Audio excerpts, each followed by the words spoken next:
Nitish Reddy fire नहीं wild fire है। जबरदस्त इनिंग्स खेली उन्होंने और टीम इंडिया अगर अभी तक इस मैच में थोड़ी बहुत भी बनी हुई है तो it's thanks to Nitish Reddy. लेकिन वॉशिंगटन सुंदर का कंट्रीब्यूशन भी आप डिनाई नहीं कर सकते। एक जबरदस्त इनिंग्स और हैंग अराउंड किया नीतीश रेड्डी के साथ और नीतीश रेड्डी ने एक हिस्टोरिक सेंचुरी पूरी की। Imagine batting at number 8 and then getting a century, वो भी उस सिचुएशन में जब आपकी टीम ऑलमोस्ट गेम से बाहर हो चुकी थी। इंडिया 221 फॉर 7 थी, 474 के जवाब में 253 रन्स पीछे और शायद उस टाइम पे 54 रन्स भी जोड़कर 275 तक भी नीतीश रेड्डी पहुंचा देते तो लोग कहते कि वाह एटलीस्ट फॉलो ऑन तो क्रॉस करा दिया। लेकिन नीतीश रेड्डी ने ना सिर्फ फॉलो ऑन क्रॉस कराया बल्कि अपनी सेंचुरी बनाई और टीम इंडिया को अब ऑस्ट्रेलिया से सिर्फ 116 रन पीछे तक ले आए हैं। हालांकि 9 विकेट्स डाउन हैं, अब जो भी रन वो ऐड करे वो बोनस है, लेकिन इतना इंश्योर करना कि फॉलो ऑन सक्सेसफुली क्रॉस हो जाए। डेफिसिट मार्जिन जो एक समय लग रहा था कि 220 के आसपास होगा वो अब 116 है। अगर इंडिया ने कल कुछ और रन जोड़ दिए तो यू नेवर नो, और आज बारिश के कारण दिन भी थोड़ा शॉर्ट हो गया तो going into day 4 pressure Australia पर भी होगा कि जल्दी से आखिरी विकेट ले और फिर उनको डिसाइड करना होगा कि टीम इंडिया को कितना टारगेट हम दे सकते हैं। क्योंकि 270 280 300 तक के टारगेट शायद आज से 7 8 10 साल पहले तक सेफ थे कि 300 प्लस इन फोर्थ इनिंग्स। लेकिन पिछले 5 6 सालों में जिस तरीके से टीम अग्रेसिवली बैटिंग करने लगी है और 300 रन फोर्थ इनिंग्स में काफी बार चेज हुए हैं, मेरे ख्याल से ऑस्ट्रेलिया के दिमाग में एटलीस्ट 350 का टारगेट जरूर होगा।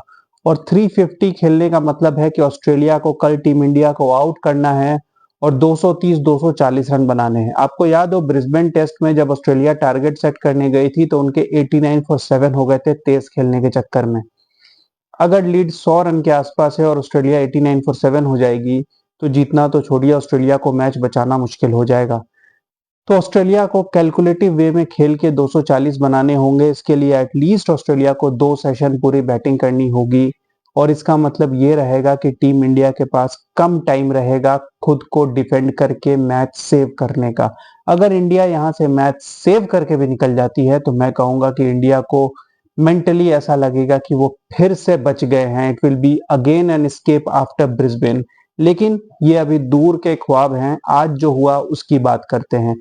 दिन की शुरुआत हुई तो टीम इंडिया 164 फॉर 5 से आई। ऋषभ पंत और रविंद्र जडेजा दो एक्सपीरियंस्ड प्लेयर्स और उसके बाद वॉशिंगटन सुंदर और नीतीश रेड्डी को आना था। तो इन दोनों की जिम्मेदारी थी कि जितनी देर हो सके ये क्रीज पे रहे। लेकिन ऋषभ पंत जो इस सीरीज में काफी ऐड आ रहे हैं, उन्हें एक तरीके का पोस्टर बॉय दिखाया गया है पिछली परफॉर्मेंस की बेसिस पे। पिछले बॉर्डर गावस्कर ट्रॉफी में ऋषभ पंत की परफॉर्मेंस को डिनाई नहीं कर सकते, लेकिन इस बॉर्डर गावस्कर ट्रॉफी में ऋषभ पंत सिर्फ एक जोकर नजर आए हैं, एक स्लॉगर नजर आए हैं।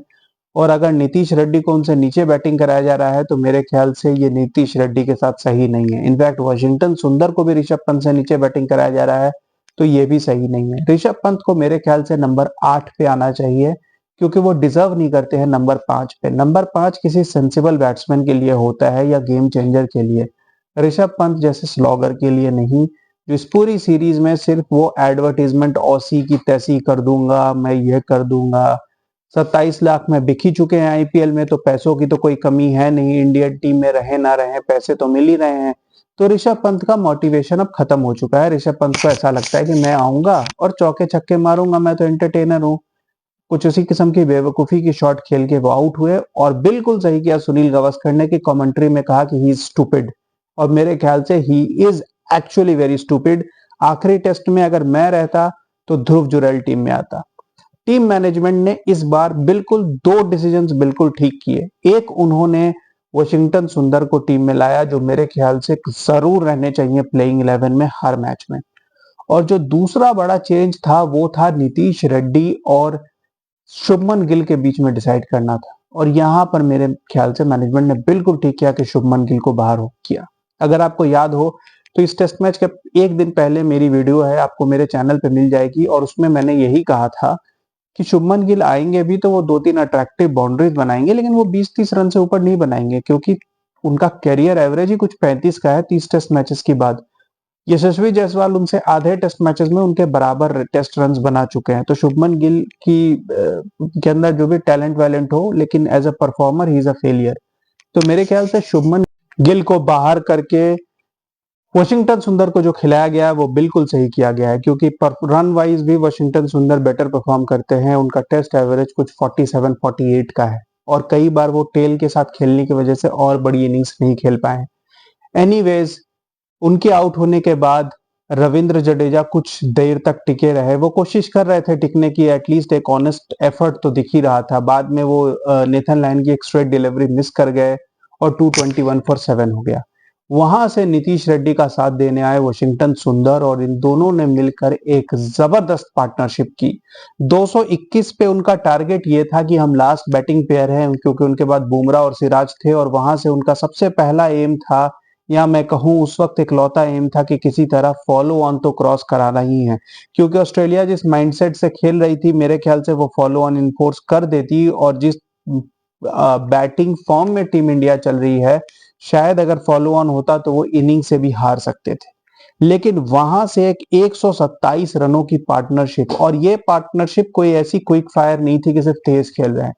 वॉशिंगटन सुंदर ने बाकायदा 162 बॉल्स फेस किए अपनी हाफ सेंचुरी बनाने में। बीच में थोड़ा रेन ब्रेक भी हुआ टी के अराउंड, जिसके कारण अर्ली टी लिया गया, और उसके बाद वॉशिंगटन सुंदर नेथन लायन की बॉल पे आउट हो गए। लेकिन तब तक एक 127 रनों की बहुत बढ़िया पार्टनरशिप, टीम का टोटल 348, मतलब ऑस्ट्रेलिया की 474 के एटलीस्ट 125-126 रन की रेंज में आ गई, जो फिर भी आपको एक आउटसाइड चांस देता है। अगर आपका डेफिसिट रादर अगर 100 के आसपास हो, तो आपके पास एक चांस होता है कि आप सेकेंड इनिंग्स में अगर दूसरी टीम को जल्दी आउट कर दो तो आपके पास एक चांस है। लेकिन अगर वो लीड 200 के आसपास हो तो आप you are out of the game. तो वहां पर ये बहुत क्रिटिकल पार्टनरशिप थी, और ये फर्स्ट टाइम हुआ है इंडियन क्रिकेट हिस्ट्री में कि नंबर 8 और नंबर 9, जो कि एक्चुअली नंबर 7 और 8 होने चाहिए थे, आकाशदीप के नाइट वॉचमैन होने की वजह से दोनों एक एक पोजीशन नीचे हो गए थे, लेकिन इन दोनों ने 150 प्लस बॉल्स फेस किए। तो आप इमेजिन करो कि it was not an easy going for them, कि बस आए हैं और तेजी से रन बना रहे हैं। 162 बॉल्स पे 50 बनाए वॉशिंगटन सुंदर ने, जो कि टेस्ट क्रिकेट के हिसाब से बिल्कुल ठीक है। इनफैक्ट आपके नंबर 3 को भी ऐसी बैटिंग करनी चाहिए, और वॉशिंगटन सुंदर डिजर्व करते हैं to play in the top 7। मेरे ख्याल से नंबर 7 के नीचे उनको नहीं खेलना चाहिए, और नीतीश रेड्डी को तो टॉप 6 में खेलना चाहिए मेरे ख्याल से। चाहे ऋषभ पंत नीचे आए या रविंद्र जडेजा, या मैनेजमेंट को देखना है, क्योंकि नंबर 5 पे तो ऋषभ पंत डिजर्व नहीं करते खेलना। एनीवेज, इन दोनों की इनिंग्स के बाद जसप्रीत बुमराह आए, और जसप्रीत बुमराह आते ही डक पे आउट हो गए, और मुसीबत ये हो गई कि नीतीश रेड्डी जो उस समय 99 पे थे, वो फंस गए थे। जब वॉशिंगटन सुंदर आउट हुए तो वो 97 पे थे, और जसप्रीत बुमराह के आने के बाद वो स्ट्राइक पर थे। वो उन्होंने एक शॉट मारा हवा में, जो कि फील्डर से थोड़ी दूर गिरा, और उस मोमेंटम में बुमराह दूसरा रन भाग गए। हालांकि नीतीश रेड्डी उन्हें रोकना चाहते थे, लेकिन क्योंकि वो इतनी तेजी से वापस आए कि वो भी चले गए, और ओवर का आखिरी बॉल था। 99 नॉट आउट नीतीश रेड्डी, और जसप्रीत बुमराह तीसरी बॉल पे स्लिप्स में आउट हो गए।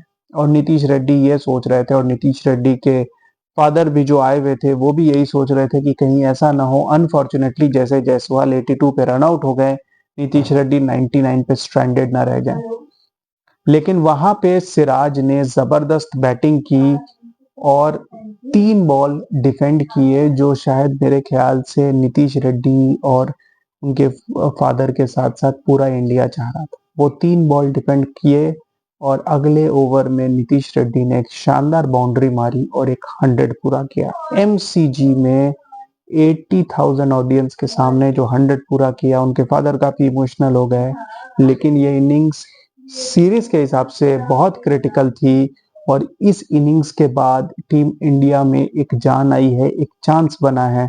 उसके तुरंत बाद बारिश हो गई, और बचा हुआ दिन, जो कि शायद 1-1.5 घंटे का खेल, वॉश आउट हो गया। और मेरे ख्याल से ये सब टीम इंडिया के लिए बहुत इंपॉर्टेंट है। अब डे 4 स्टार्ट होगा, और डे 4 में नीतीश रेड्डी फिर से बैटिंग करने आएंगे सिराज के साथ। ऑस्ट्रेलिया के ऊपर यह प्रेशर होगा कि अगर ये विकेट उन्हें जल्दी नहीं मिला, तो उनके दिमाग में अभी जो टारगेट्स चल रहे होंगे, वो अभी डिस्कस कर रहे होंगे कि क्या टीम इंडिया को हम 350 360 देंगे, मतलब हमें बनाने होंगे एटलीस्ट 250। उसके लिए हमें एटलीस्ट कुछ नहीं भी तो 50-60 ओवर्स यानी 2 सेशन खेलने होंगे। और जितना जितना टाइम इस मैच से निकलता जाएगा टीम इंडिया उतने ही खुश होंगी। और अगर बुमराह का मैजिक सेकंड इनिंग्स में चल गया, स्पिनर्स ने कमाल कर दिया और ऑस्ट्रेलिया को 150-200 के आसपास आउट कर दिया, तो एक बहुत इंटरेस्टिंग टेस्ट मैच आपको डे 5 को देखने को मिल सकता है। तो इस टेस्ट मैच में अभी बहुत कुछ बाकी है। नीतीश रेड्डी ने इस मैच में जान डाल दी है। अब देखते हैं कि आगे इस टेस्ट मैच में क्या होता है। Keep watching guys, thank you.